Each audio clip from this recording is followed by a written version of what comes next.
El surgimiento de nuestra nación no fue un proceso ordenado ni estuvo libre de conflictos. En 1825 no había una única manera de entender la independencia. Había posiciones políticas diferentes, distintos sentimientos de pertenencia e intereses que muchas veces chocaban entre sí.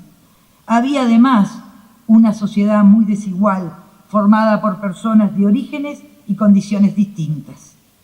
Cuando recordamos aquellos hechos, solemos detenernos en la valentía, en la entrega y sobre todo en el resultado que conocemos. Pero también hubo coraje en la discusión, en los desacuerdos y en la búsqueda de una salida posible. La forma de contar ese proceso también ha ido cambiando. Hubo épocas en las que se presentó la independencia como la expresión de un sentimiento homogéneo y nacional, compartido por todos. En otros momentos se puso el foco casi exclusivamente en las decisiones políticas y militares o en la actuación de los héroes y de nuestros próceres. La forma de contar ese proceso también ha ido cambiando, como decía, y la historiografía actual va incorporando otras preguntas y le está prestando más atención a quienes participaron de aquellos acontecimientos sin ocupar los lugares relevantes del relato. Independencia y unión, dos palabras que vistas desde nuestro tiempo pueden parecernos contradictorias. Sin embargo, expresan la complejidad de aquel momento y la necesidad de adoptar decisiones políticas en circunstancias extremadamente difíciles. La revolución consiguió reunir voluntades diversas, como nos decía José Luis, pero esa coincidencia no significaba que todos imaginaran el mismo país. No hubo unanimidad entonces, y tampoco la hay hoy. Pero tal vez lo más importante no sea buscarla, sino aprender a convivir con las diferencias y hacer que estas diferencias enriquezcan nuestra vida democrática en lugar de convertirse en una excusa para dividirnos. Esta mirada nos deja una enseñanza que conserva plena vigencia. La sociedad nunca habla con una sola voz y la política nunca puede limitarse a escuchar únicamente a quienes tienen mayores posibilidades de hacerse oír, sino que debe velar por generar las garantías para que todas las voces convivan en un marco democrático. La política tiene la responsabilidad de interpretar el sentir social, pero no tiene el derecho a sustituirlo. Tiene que escuchar, dialogar, construir síntesis y transformar las necesidades de la sociedad en derechos, en decisiones e en instituciones que cuiden. Quizás esa sea una de las tareas más importantes de la democracia, construir un proyecto común sin negar las diferencias. No despreciemos el valor de la tolerancia. También nos permite comprender que la independencia no puede reducirse a una declaración jurídica ni a la existencia de fronteras. Un país puede ser formalmente soberano y, sin embargo, tener personas que no logran ejercer plenamente su libertad porque no acceden a una vivienda, a un trabajo digno, a servicios básicos como la educación, la salud y el transporte. El filósofo John Rawls nos propuso hace mucho tiempo un ejercicio que sigue siendo muy sugerente. Nos invitó a imaginar qué reglas elegiríamos para una sociedad si no supiéramos de antemano qué lugar nos tocaría ocupar en ella. Si no supiéramos si naceríamos en una familia con recursos o en un hogar vulnerable. Si viviéramos en Montevideo, en Florida, en una pequeña localidad o en el medio rural. Si tendríamos una vivienda adecuada o esperaríamos durante años una solución. Si contáramos con un vehículo particular o dependeríamos todos los días del transporte público. Si tuviéramos cerca un centro de estudio, un servicio de salud o una oportunidad de trabajo. Si no supiéramos nada de eso, seguramente procuraríamos construir un país en el que nadie quede condicionado a las circunstancias de su nacimiento. Ese ejercicio nos ayuda a comprender el sentido profundo de la igualdad y también el de la acción pública. aquella que interpreta que la libertad no es un valor individual. La libertad no puede ser un privilegio reservado para algunos. La libertad tiene que poder vivirse. Podemos ser diferentes, por supuesto que lo somos. Lo que no podemos aceptar es que esas diferencias se transformen en la superioridad de unos sobre otros. Para este gobierno, la libertad consiste en que ninguna potencia extranjera decida por nosotros, pero también en que cada persona tenga posibilidades reales de decidir sobre su propia vida.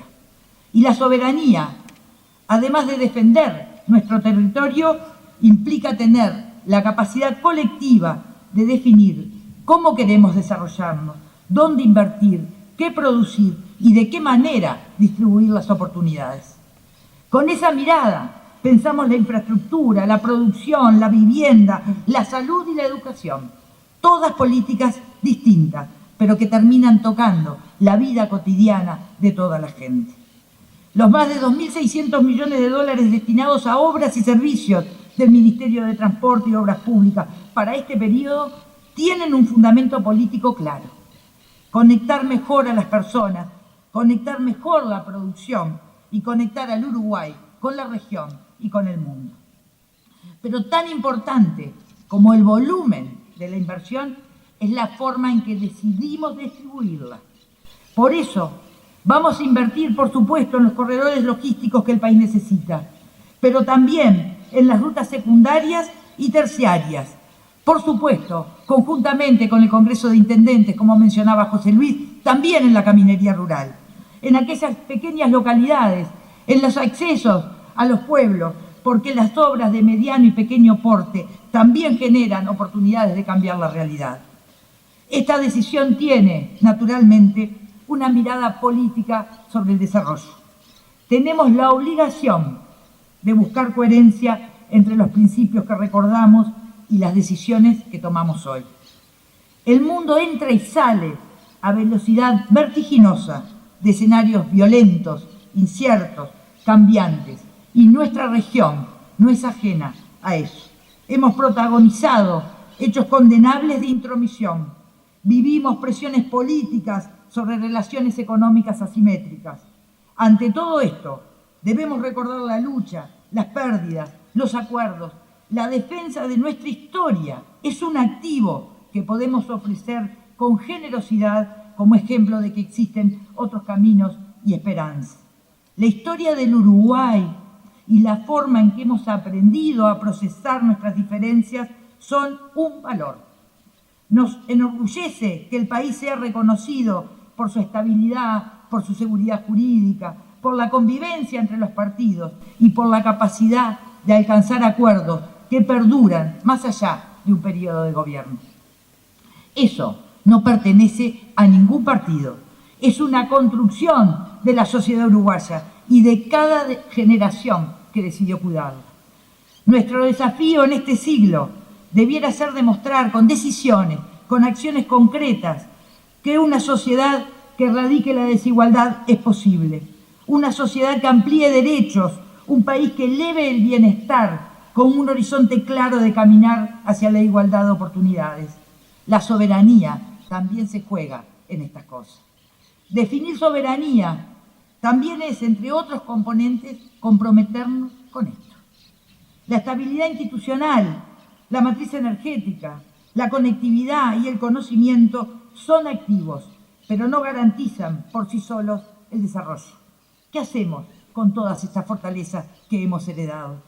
Debemos avanzar hacia un desarrollo que articule eficazmente las dimensiones de empleo de calidad, equidad territorial, José Luis, estamos de acuerdo, e inversión pública y privada. Y necesitamos que esas políticas no se diseñen pensando solamente en la capital.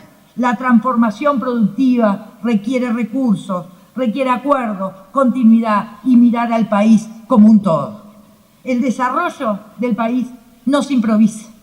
Depende de decisiones que a veces empiezan a dar resultados, muchas veces después que quienes las tomaron dejaron el gobierno. Una ruta que capta inversiones, una escuela técnica que forma otros talentos, una empresa que invierte y un Estado que marca y sostiene el rumbo. Hablar de soberanía también es hablar de la capacidad de mirar más lejos que el próximo presupuesto o la próxima elección. Estas capacidades se muestran con hechos concretos, como la construcción de los parques de generación fotovoltaica en Fraiventos, en Durazno, en Cerro Largo, en Salto, o el nuevo data center que se construirá por Antel en Canelones. En toda la escala, nacional, local, regional y supranacional. En cada territorio hay oportunidades y hay capacidades que tenemos que aprovechar, en lo macro y en lo micro. Vamos a dar un ejemplo muy concreto en lo micro. Aquí, en Florida, señor Intendente. La semana pasada el Ministerio firmó un convenio con el Instituto Nacional de Cooperativismo. Ese convenio nos va a permitir en las próximas semanas contratar a la primer cooperativa de trabajo ferroviario conformada con los ex trabajadores de la fábrica de durmientes que tenía este departamento. 26 trabajadores y detrás de ellos 26 familias que tenían una experiencia de trabajo que el país no puede darse el lujo de perder.